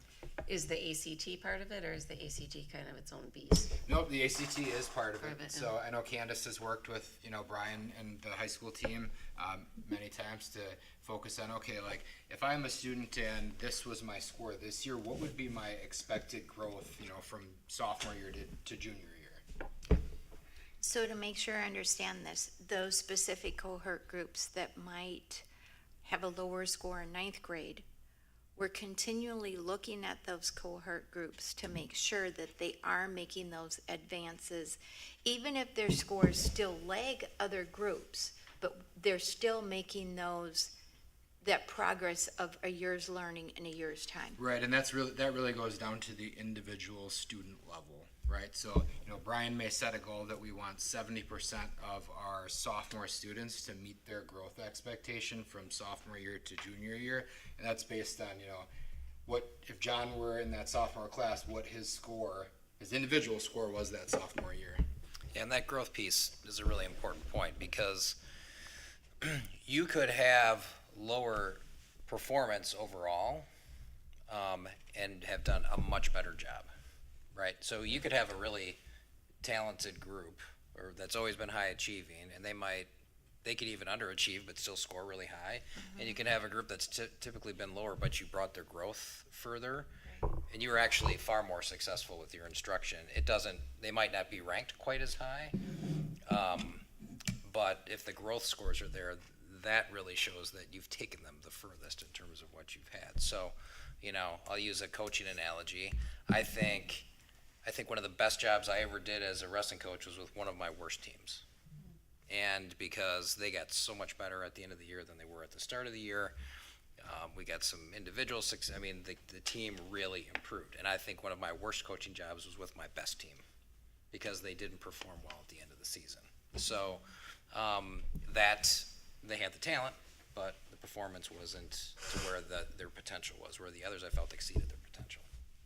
And that is why the school report card is set up to take into account, the percentage of students that we get to that, proficient or higher, but also there's growth measures that are attached as well. Candace, anything to add? Yeah, I think this year what's really important to note is that for grade 11 this year, the class of 2026 was predicted to have a 21.2, but the high school was able to have over 64% of their students meet their projected growth or more. And so their average score actually ended up being 21.7. And so I think that really speaks to how we focus on both proficiency and benchmarks, but also getting students to growth. And I know part of the high school's goal focused on students with an IEP, and amongst those students, 79% of students met their year's worth of growth, which is very, very impressive. And so I think making sure we continue to focus on both, and then also knowing that it does make a difference when those students are kind of pushed above and beyond that projected growth, is also the results you're seeing at the end of the year. Yeah, so exceeding, I think generally when you start getting north of 50%, right, and that growth, you're doing Correct. Because if you think of percentile, if everybody stays the same, they remain the same, in the same spot a year later, things have went up, right, because you're older and those things, but so exceeding that, that's real good evidence of success. Just one quick comment, as long as Candace is still on. One, I like the idea where you have the 25%, 10%, 5%. That's just a nice display. Yeah. But also kind of gives us the sense of that, we're hanging in there, right, with the top 5 or top 5% or 10%.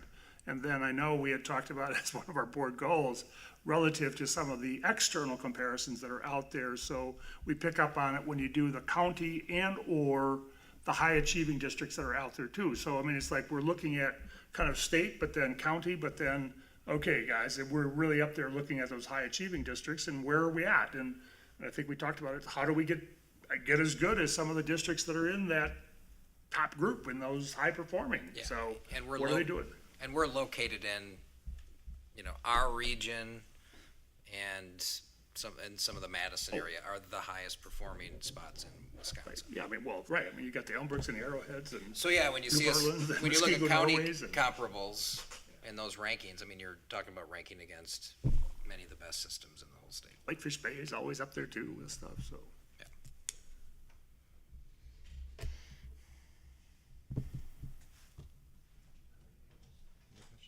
Any other questions? Thank you, Candace. Yeah, thank you, Candace. Well done, Candace. Thanks, Anthony.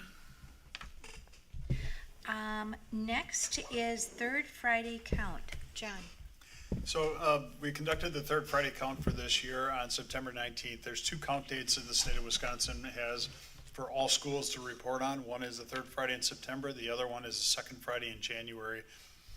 The more important of the two count dates is that third Friday in September, because the number from that, along with the data from the previous 3 years, is used to determine your revenue limit for the school district. That ultimately sets about 90% of our revenues in our general fund within Pewaukee School District. So that is determined, that will be determined on October 27th. On that count date, we had anticipated a decrease of about 1.25%, or about 32 students this year. We went down about 1.6, so about 42 students, so about 10 more kids than we anticipated in our resident full-time equivalency. We've continued a trend that of the younger classes coming into the district being smaller as they enter the district, and that's been consistent for, this is the third straight year where we've seen that decrease. Pretty close to what's predicted statewide. The prediction statewide is that we would see a decrease in enrollment over the next 5 years of about 7% across the state. We're really close to that trend. The one thing that, like I said in previous meetings, as we look at that 1.75% reduction per year, that would get us to that statewide trend. We have new housing, which is not the case in many places around the state. And new housing rates for students moving into those new houses tend to offset some of that decrease that you would see just from the demographics in the population. So when I say we're going to see a dip, we will see a dip until that new housing kicks in. And as those get filled with families, we should see a leveling off, if not slower decline within the district. We are a declining enrollment district on the revenue limit, which provides us an exemption of year over year, the penalty for decreasing in enrollment. It smooths the curve on your decrease in revenues that you receive as a district. On open enrollment side, we had predicted about 346 open enrollment students coming in. That was up about 5 or 6 kids from what we had last year incoming. We're standing right now at 251, so about 5 more than what was predicted for incoming.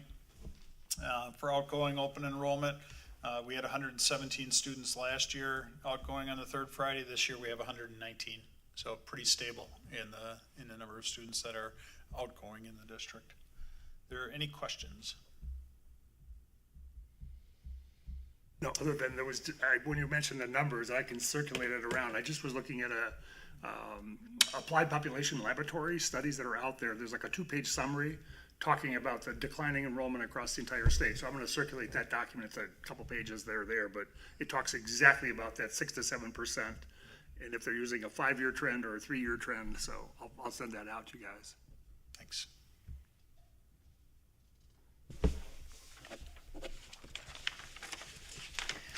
All right. Next, we move on to the policy committee, and Ashley, I'm going to have you report out on that. I did not receive any questions about any of the policies that are up for first read. Does anybody have any questions about these policies? Just make sure you review them. This is first read, so the next time they come up, they'll be up for approval. Personnel issues, no resignations.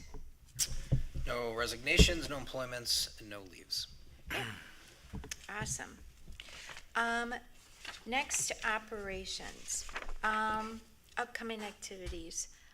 Monday, October 27th is our next board meeting. and it's just strictly a board meeting at 7 p.m. Mike will not be here. He'll be out of town that evening. November 10th, we do have business affairs at 6, followed by a regular board meeting. The 24th, we have a 6 p.m. policy committee meeting followed by a 7 p.m. regular board meeting. And then December 8th, we have business affairs and a regular board meeting at 7. Again, Tammy's done a beautiful job of putting out the board meeting schedule for us and the calendar. So make sure that's available at your fingertips for you. Beyond that, legislative advocacy. Is there anything there, Mike? There's really not a lot. Right now, there's, there was some hope for the rehired annuitants bill. That sounds like that isn't really moving at this point. I know WASB had put out a notice to, again, reach out to our legislators again. I think it's just kind of caught up in politics. For some reason, it's a really practical solution that could help an awful lot of school districts in the state, that would allow districts to rehire retired annuitants more easily and without penalty. We've definitely done our advocacy for that, but I don't know that that's, I think in particular in the Senate, that seems to be stalled. There are some discussions about things like consolidation of districts. I know that's a big discussion, especially considering what John's talking about and Larry had mentioned with the population projections to be declining. That's really, that would be a big piece. That would be probably surprising if it had something, they would get something that a governor would sign. But that's much more targeted at systems with like small feeder districts into high schools or really small rural districts, and about consolidating some of those. That's something that's being talked about a lot right now. John, anything else? Yeah, just a few bills that we've heard, they're being circulated for sponsorship right now, ideas, but still awaiting the bill or language that would be coming out of it. So that's kind of what's going on now. Okay. Board and superintendent goals. We had our goals committee meeting, and then out of that, Larry worked on piecing together some goals for us. And then recently, Mike, Larry, and myself sat down and talked through the board goals for the year. You see them there in your attachment. Larry, do you want to say anything to that? I think it's pretty straightforward. As we discussed at the meeting, the goal A, goal B, little tweaks there, probably just to update it for the years, knowing that we'll finish the construction or the projects in the 2026 timeframe. But we did add the board goal specifically related to, or superintendent goal, reviewing the transition process for those students with IEPs and 504 plans. So from a grade to grade, but also from a building to building kind of transitions that are there. And then continuing to stay on top of the numbers of students, and then kind of impacts on staffing as we go forward with that. So John, from a budget standpoint, keep us in the loop. And then the other one that we created was specifically some information on the behavioral incidents as they occur in the school and in the classrooms, and then also on the buses in terms of the recording of that. And there was a previous report from February that addressed some of those disciplinary or interventions that were there, but wanting to make sure that we get a handle on that. And so Mike, whenever that would be available or best to schedule that for, would be a part of it. So that one I think makes a lot of sense to have that. And then just coincidentally, when we had the report in 2025, it did address some of the attendance items there as well.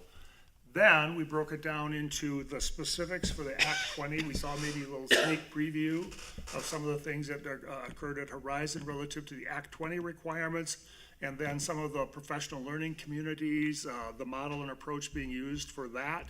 and having that as part of a presentation, doing that. And then we also have the exact same thing with the math or numeracy programs that are out there.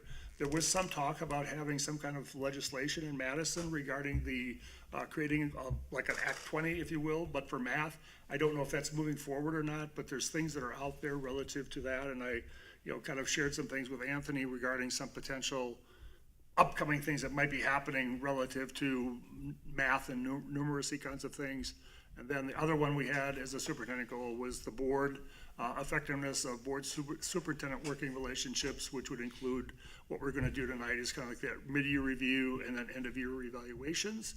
And then I kept in there the ones that were removed, so we took those out. And then essentially it's kind of like the flip of whatever Mike's goals are. So in some cases it was learn about. I couldn't come up with a really good way to kind of figure out how to do the number of behaviorals, so we would receive the data on it. Obviously, hopefully that we will learn from that, but so a couple of those turn into a receive data and information on the district's progress on those, the Act 20, as well as the math components that are there.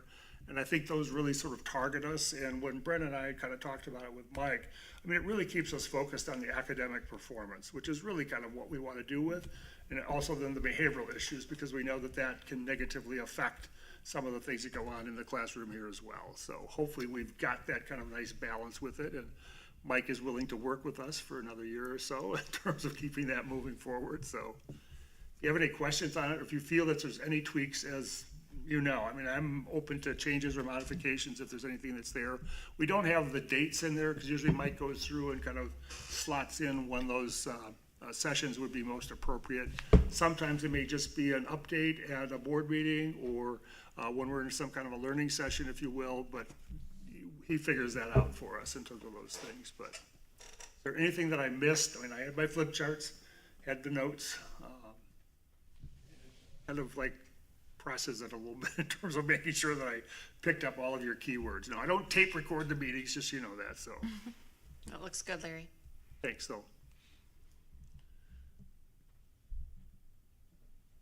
So we move forward or want to move to approve? If there are no questions or concerns, I think we could take a motion to approve those goals. I move to approve the goals as presented, the board superintendent goals. Second? All in favor? Aye. Thank you. Tammy, do we have any citizen comments? No citizen comments. Thank you. Then, I make a motion to go into closed session. The Board of Education will adjourn into closed session in accordance with State Statute 19.851C, which is to consider employment, promotion, compensation, or performance evaluation data of any public employee over which the governmental body has jurisdiction or exercises responsibility. Can I get a second? Second. All in favor? Aye. Aye. You have to do a roll Oh, call. sorry, roll call. Travis? Yes. Stacy? Yes. Yes. Yes. Yes. Yes. All right, we're in closed session. And for the stream, we won't be coming back.